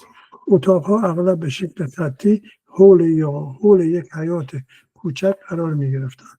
بناها به صورت پیچیده به یکدیگر ساخته می شدند و این نشان می دهد که الگوی زیست محور در این محوطه فشرده و روستایی بوده. دیوارها نسبتاً ضخیم ساده بودند بدون تزیینات پیچیده معماری. در باکون ب طرح‌ها ساده‌تر و کوچکتر هستند. خانه‌ها نشان دهنده مراحل اولیه یک جانشینی است. در باکون الف معماری منظم‌تر، دیوارهای صافتر و گاهی استفاده از فضایای اختصاصی مانند انبار، محل پخت، محل ذخیره غلات دیده می‌شده. مواد و مسائل ساختمانی مورد استفاده در ساخت و ساز تل باکون از منابع محلی به دست می‌آمده و متناسب با اقلیم و محیط پیرامون بوده. مهمترین ماده ساختمانی خشت‌های دستساز از گل رس و کاک بوده. کاک و گل اضافه می‌شد تا ترک نخورد و استحکام بیشتری پیدا کند. ابعاد خشت‌ها معمولاً یکسان نبوده و احتمالاً در قالب‌های ساده تر دستی ساخته می شدند. سطح دیوارها با لایه‌های از گل نرم یا اندود گل آهک پوشانیده می شد تا مقاومت آنها در برابر فرسایش و باران بیشتر شود. اندود داخلی گاهی با لایه نازکی از گل سرخ رنگ رنگ‌آمیزی می شده. چوب برای تیرهای سقف و تقویت دیوارها استفاده می شده. با توجه به محدودیت منابع چوب در دشت مردشت، این ماده احتمالا از مناطق کوهستانی اطراف وارد می شده. استفاده از سنگ محدود بوده، ولی معمولا برای پایه های سازه یا کف برخی اتاقها به کار می رفته. سنگ ها به صورت قلب سنگ رودخانه‌ای یا تراشخورده ساده استفاده می شدن. دیوارها به شیوه چیدن ردیفی خشت‌ها و پر کردن شکاف‌ها با گل ساخته می شدن. سقف‌ها غالبا مسطح با تیرهای چوبی و شاخه‌های گیاهان پوشیده و سپس با گل اندود می شدن. شواهدی از وجود فضاهای آتشدان، اجاق و انبارهای کوچک در داخل یا کنارهای خانه وجود داشته. این نوع شیوه معماری و کاربرد مواد و مصالح نشان دهنده آن است که ساکنان تل باکون در یک محیط کشاورزی روستایی زندگی می‌کردند و ساخت و ساز آنها با نیازهای عملی و اقتصادی هماهنگ بود. فناوری ساخت خشت و معماری سازه را در سطح پیشرفته نسبت به جوامع کوچ‌نشین همزمان نشان می‌داده.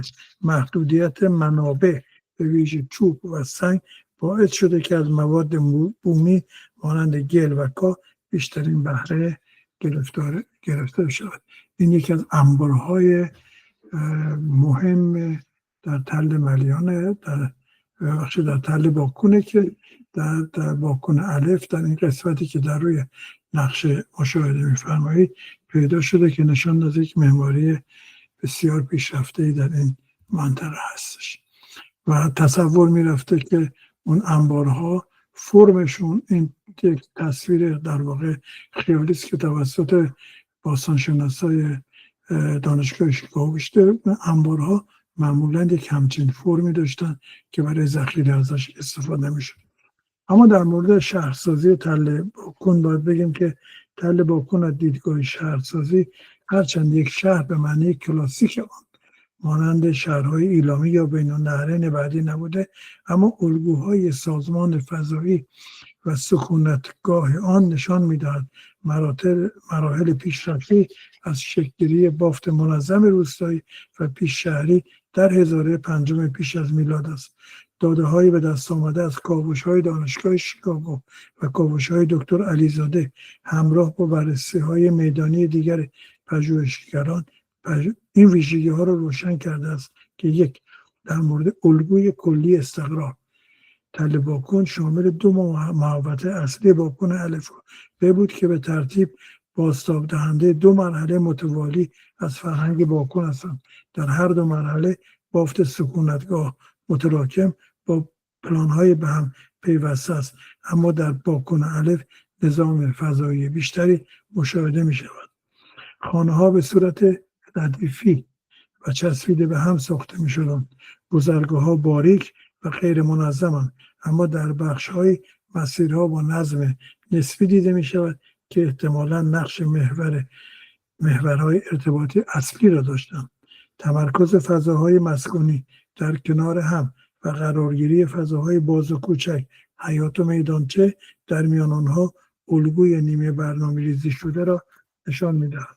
جدایی نسبی فضاهای عملکردی، شواهد معماری و آثار فرهنگی نشان می‌دهد که کارگردهای مختلفی تا حدی از یکدیگر تفکیک شدند.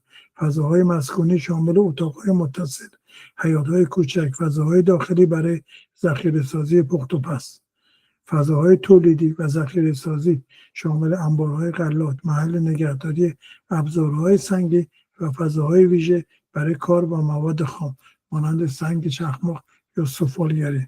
فضاهای عمومی و آیینی در تل باکون الف شواهدی از ساختارهای آیینی کوچک یا مکانهایی برای فعالیت‌های جمعی به دست آمده که احتمالاً در مرکز یا حاشیه محوطه قرار داشتند.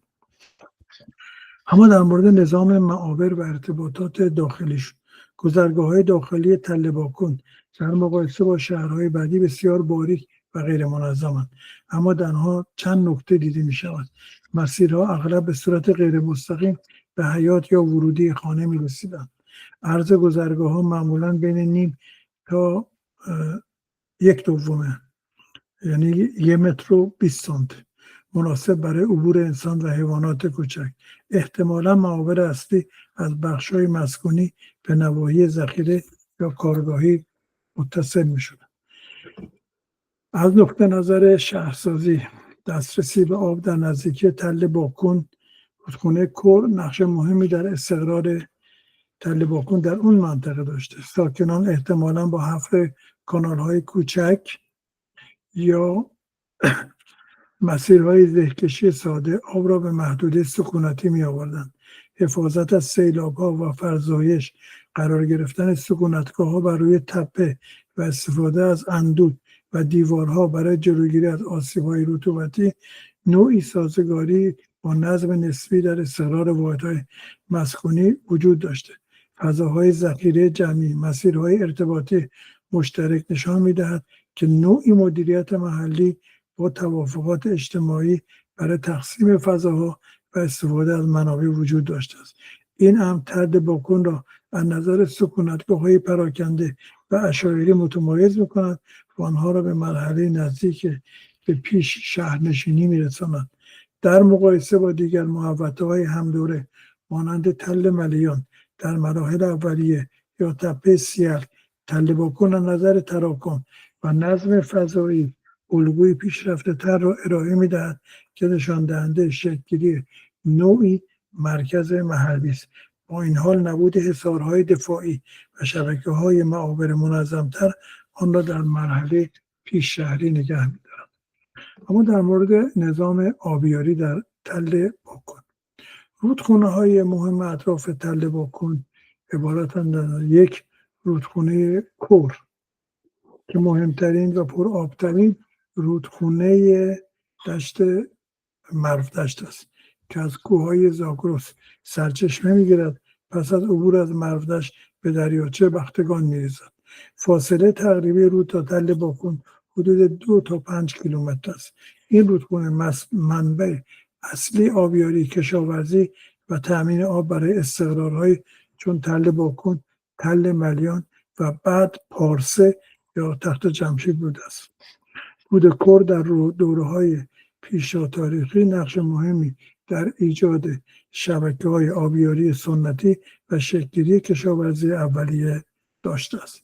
دومین رودخانه‌ای که در اون منطقه وجود داشته رودخانه سیونده که خود شاخه‌ای از رودخانه کور که از شمال شرقی دشت مرودشت میآید و به رود کور می‌پیوندد و در مسیر تل باکون جریان مستقیم نداره، اما در تامین آب منطقه نقش داره. نزدیکی آن با محوطه‌های باستانی مثل تل نخودی و تل ملیان نیز قابل توجه است. مطلب سوم رودخانه‌های فصلی بوده و خشک مانند رود نامور در دوره‌های بارندگی به دشت می‌رسیدند. وجود این رودخانه‌ها و خاک رسوبی غنی مرودشت فارس را به محیط مناسب برای کشاورزی و دامداری تبدیل کرده بود. آبیاری سطحی از طریق جوی‌های روباز مهمترین روش کار بوده. کانال‌های کم عمق و جوی‌های دستساز کشف شده در اطراف تل باکون مؤید این است که مردم با هدایت آب رودخانه کور و شاخه‌های آن زمین‌های کشاورزی را سیراب می‌کردند. این شیوه ابتدایی اما کارآمد اجازه کشت گسترده غلات مثل گندم رو و جو رو میداده بهشون. استفاده از روان آب‌های فصلی و باران‌های زمستانی در مرودشت اهمیت داشت.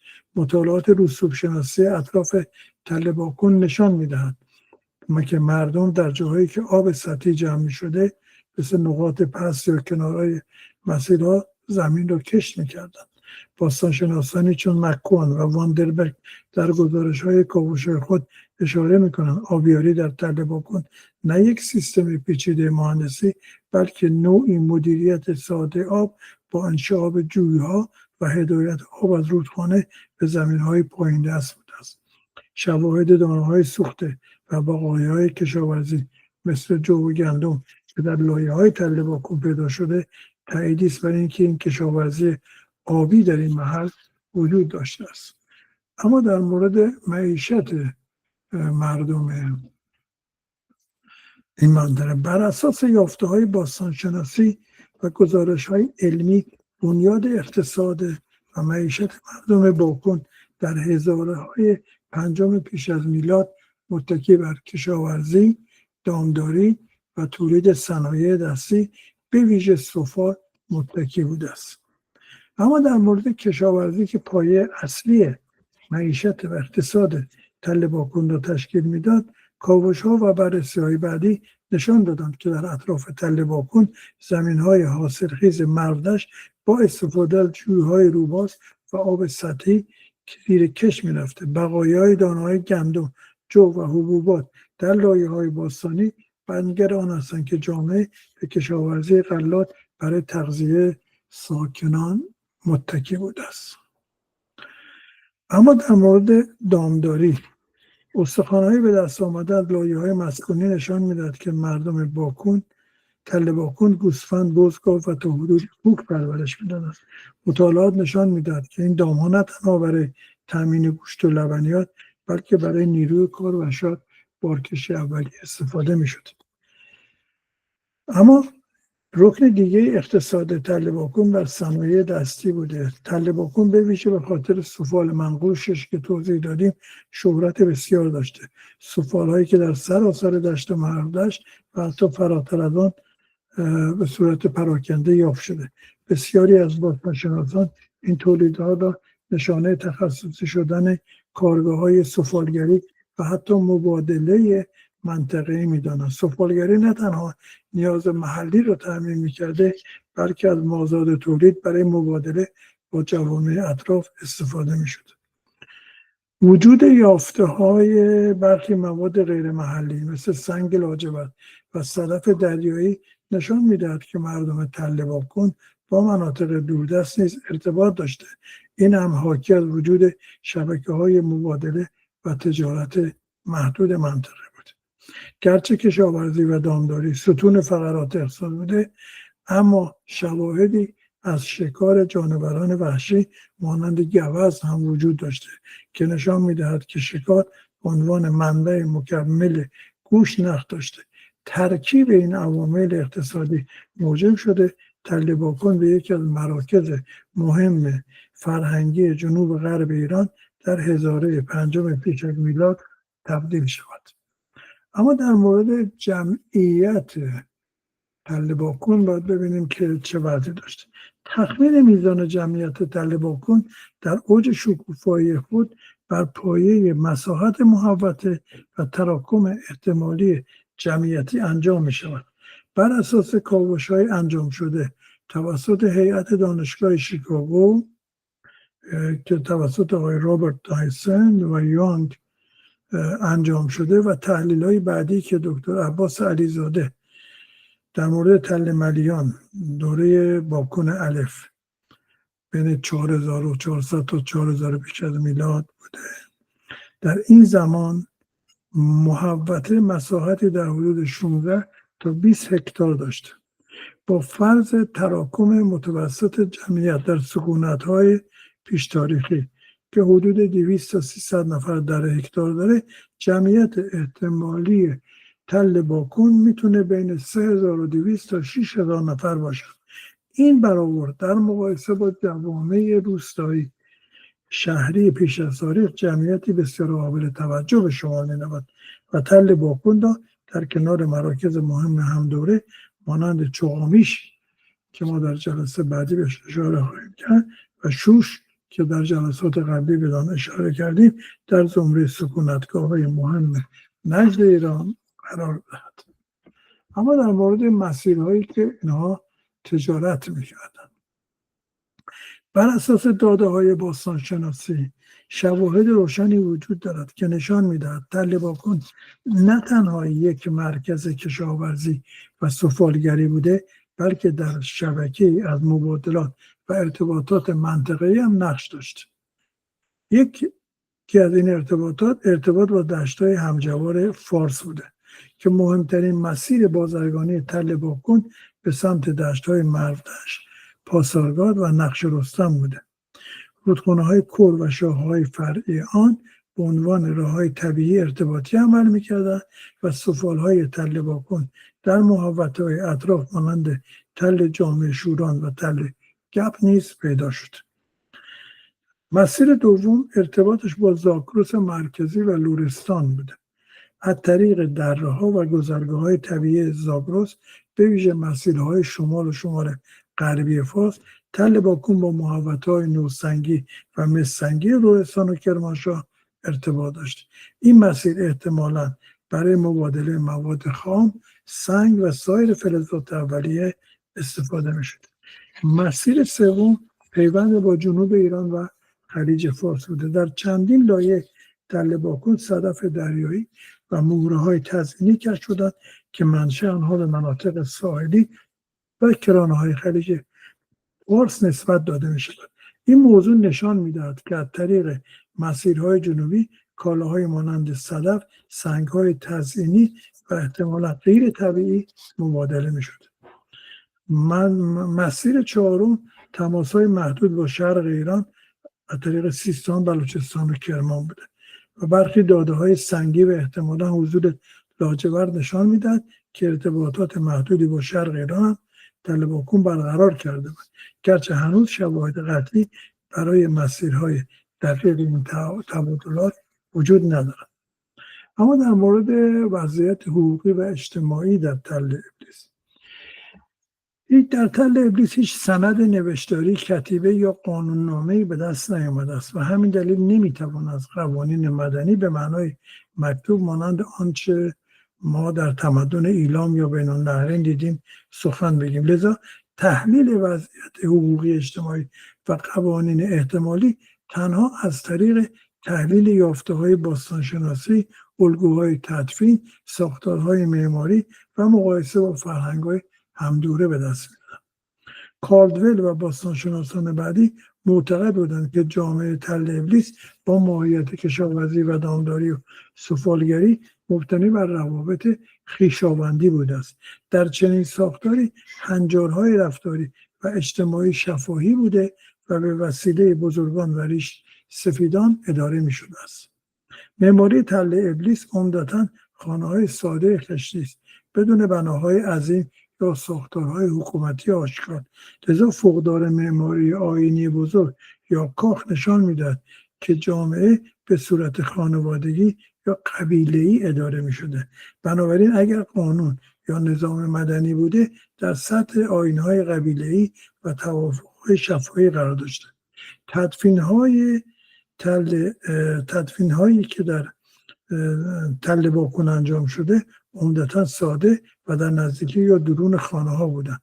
در گزارش‌هایی که ما از طریق باستانشناسان داریم اشاره می‌کنند که تدفین‌ها به صورت نظام طبقاتی درش وجود نداشته و بسیار ساده بود. نبود قبرهای عظیم با تزئینات سنگین نشانه آن است که هیچ طبقه ممتاز قدرتمندی در اونجا وجود نداشته و پیکره‌هایی که از خانم‌ها باقی مونده نشون میده که زنها در خانواده در حوزه خانواده کار می‌کردن و به باورهای باروری هم جامعه ارزش قائل بوده. هیچ نشانه از تبعیض تدفینی بین زنان و مردان در تل باکون دیده نشد. اما در مورد موقعیت زنان در تل باکون، بررسی جایگاه و موقعیت زنان در تل باکون به دلیل فقدان منابع نوشتاری و کتیبه‌های مستقیم که در آن دوران هنوز وجود نداشت، به طور کامل به یافته‌های باستانشناسی و تحلیل تطبیقی فرهنگ‌های همدوره متکی است. پژوهش‌های مک‌کوهن، واندربرگ و مرورهای بعدی نشان می‌دهد که می‌توان بر پایه شواهد غیر مستقیم چند نکته رو در مورد نقش خانم‌ها و جایگاهشون در تل باکون ما بازسازی بکنیم. در لایه‌های تل باکون چندین پیکره کوچک گلی کشف شده که عمدتاً ویژگی‌های زنانه مانند برجسته سازی اندام دارند.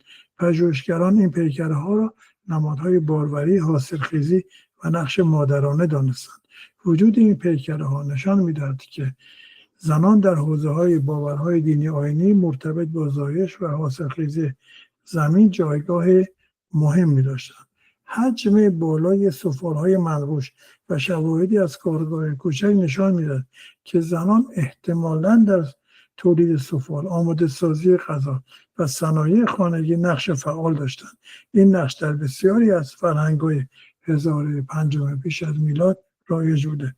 در تدفین‌ها نیز هیچ نشانه از تبعیض آشکار میان تدفین زنان و مردان گزارش نشده. همراه برخی تدفین‌های زنانه ظروف سفالی با اشیاء کوچک گذاشته شده که نشان از احترام به نقش آنان در خانواده و اقتصاد رو رخ داده. اما در مورد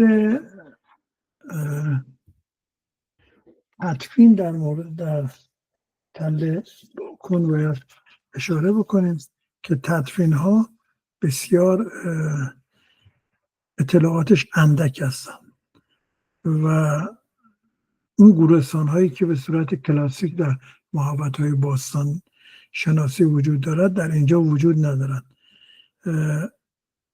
در کاوش هایی که مک‌کوان و انجام داد چندین تدفین پراکنده در لایه های مسکونی گزارش شده. ایشان تصریح میکنه که گورستان سازمان یافته مانند آنچه در تپه‌های بزرگتر مثل سیلک دیده می شود در تله باکن کشف نشد. تدفین ها بیشتر زیر کف خانه ها یا در حاشیه سکونتگاه ها انجام شده. موقعیت اجساد در تدفین های یافت شده به حالت چنباتمه یا حالت جنینی بوده، روشی که در بسیاری از محوطه های 1005 پیش از میلاد در نجد ایران دیده میشه. وسایل تدفینی اندک بود، در برخی موارد یک یا دو ظرف سفالی ساده کنار مرده گذاشته میشد، اما باستانشناسان هیچ گور ثروتمند یا تدفین با شکوهی مشابه دوره‌های بعد در تله باکن گزارش نکردند. واندربرگ در کتاب خود تله باکن را مرور کرده و تایید می‌کند که شواهد تدفینی محدود و پراکنده نشان دهنده یک سیستم ساده تدفین خانوادگی یا درون محوطه‌ای هستند، نه یک گورستان عمومی با سازمانبندی مشخص. بررسی‌های جدیدتر نیز اشاره می‌کنند که بخش‌های اصلی تله باکن با کاربری مسکونی شناخته می‌شده و تدفین‌ها به شکل پراکنده زیر کف خانه‌ها یا در حاشیه معماری کشف شدند. بنابراین به نظر می‌رسد مردگان در همان جایی که زندگی می‌کردند دفن می‌شد. اما اشاره کنیم به چند کتاب در مورد تله باکن. یکی از کتاب‌هایی که در واقع بر اساس کاوش‌های باستانشناسی دانشگاه شیکاگو در 1932 شده، گزارشی است که از تله باکن یک مک‌کون ارائه میده، حاوی اطلاعات بسیار ارزنده هست. کتاب دیگه کتابی است که قبلا بهش اشاره کردیم، آقای دکتر عباس علیزاده، باستانشناس برجسته ایرانی، استاد دانشگاه شیکاگو، در مورد منشأ سازمان‌هایی که قبل از تاریخ در فارس بودن و کاوش‌هایی که در تل ملیان انجام شده نوشتن. کتاب دیگه ای هستش که در مورد در واقع خانم میکی نوشتن، در مورد سفالهای دوره 1005 قبل از میلاد در جنوب غربی ایرانی که اشارات بسیار زیادی به تله باکن دارن. کتابی هستش توسط آقای محسن زیدی نوشته شده در مورد کاوش‌های در تله باکن 1 و 2، تله جری 1 و 2 و تله مشکی و بیشتر تاکید به اون محیط ماقبل تاریخی معروفش داره. کتابی است که توسط ژاپنی‌ها نوشته شده در تله باکن مردش، نیشیاکی این کتاب رو نوشته در دانشگاه توکیو. کتابی که آقای علیزاده نوشته بود ترجمه شده، توسط میراث فرهنگی به چاپ رسیده و اونها منشأ نهادهای حکومتی در بیش از تاریخ، تله باکن، کوچ‌نشینی باستان، تشکیل حکومت‌های اولیه که ترجمه اون کتاب انگلیسیشون هستش. کتابی است که توسط جناب زنده یاد علی سامی نوشته شده به نام آثار باستانی جلگه مرودشت که به تله باکن هم اشاره داره. چندین مقاله هستش که توسط نویسنده‌های ایرانی نوشته شده، یکیش در مورد طبقه بندی زیبا شناخته نقوش هنری سفالهای فرهنگ باکن بر مبنای مطالعات باستانشناسی، مقاله دیگر ارتباط سبک‌های هنری مدرن با نقوش سفالینه‌های فرهنگ باکن در منطقه فارس، طبقه بندی زیبا شناختی نقوش هنری سفالهای فرهنگ باکن بر مبنای مطالعات باستانشناسی هنر نقاشی در سفالینه‌های دوران پیش از تاریخ که بیشتر به باکن فارس اشاره داره، تحلیل سبک شناسی نقوش سفالینه‌های فرهنگ باکن از منظر زیباشناسی، نتایج مقدماتی پتروگرافی سفالهای باکن الف در فارس، گزارش مقدماتی بازنگری، بررسی و تحلیل الگوی پراکنش‌های استقراری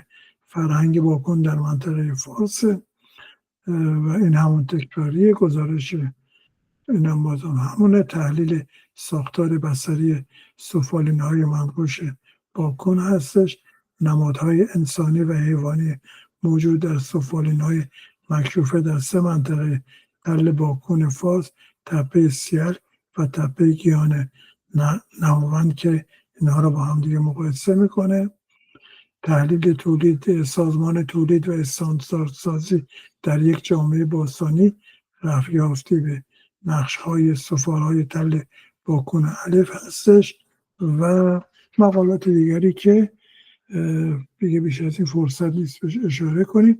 از توجه شما هم بسیار بسیار تشکر.